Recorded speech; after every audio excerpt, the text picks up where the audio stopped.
Ronald Osborne once said, "Unless you try to do something beyond what you've already mastered, you will never grow."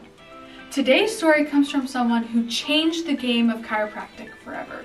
He developed the profession and pushed it to become something that the world has never seen before.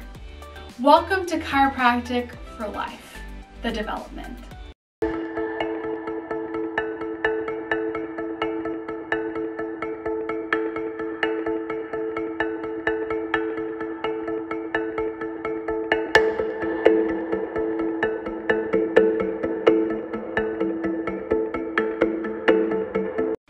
D.D. Palmer founded the chiropractic profession in 1895 in a building in Davenport, Iowa. And the practice as he knew it would skyrocket beyond his own knowledge. D.D. fathered Bartlett Joshua Palmer, aka BJ, in 1882. BJ ran his research clinics in Davenport for 16 years. He invented a new method called hole-in-one. No, not that hole-in-one, but this hole-in-one, known as the upper cervical via toggle recoil application. He eventually became convinced that the upper cervical spine was the key to health. He modified Palmer's School of Chiropractic curriculum to include his new ideas. Palmer fought for the use of the neurocalorimeter and the X-ray machine.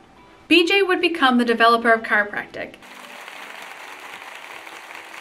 as he developed chiropractic X-ray techniques, improved methods on spinal adjusting, and increased appreciation for chiropractic worldwide.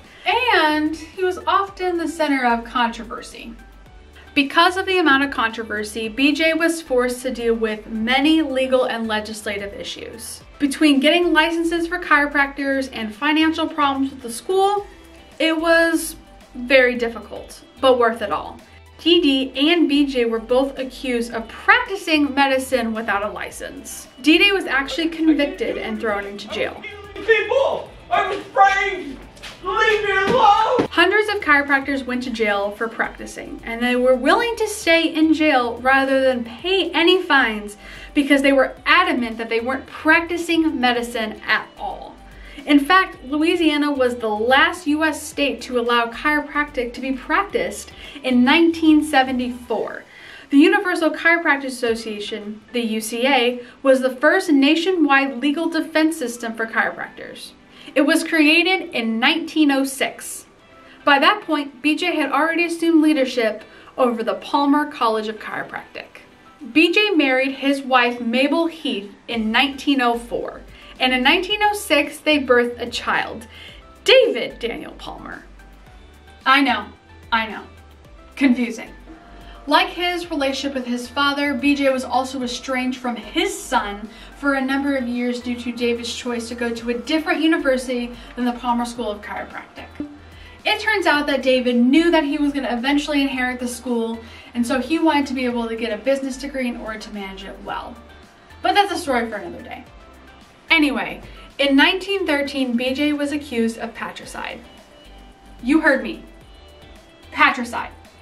He was accused of running over his father with a vehicle during a homecoming parade. A number of weeks later, D.D. died, and the official cause of death was typhoid fever. There was speculation it was not an accident since they had become bitter rivals over the leadership of chiropractic. However, chiropractic historian Joseph C. Keating Jr. had described the patricide interpretation as a myth and cites an eyewitness who recalled that D.D. was not struck by BJ's car, but rather had just stumbled. Joy Lobin, an executor of D.D.'s estate, voluntarily withdrew a civil suit claiming damages against BJ. And why we have to do these things? This is ridiculous. I do all the work and you guys do nothing. Mabel passed away in 1949 due to stroke complications. BJ died in 1961 due to intestinal cancer. David Daniel Palmer assumed the role of president of the Palmer School of Chiropractic after his father's death. Because of BJ's works, the profession of chiropractic secured its place in the world of healthcare. But the story doesn't end there. Stay tuned for the next episode of Chiropractic for Life.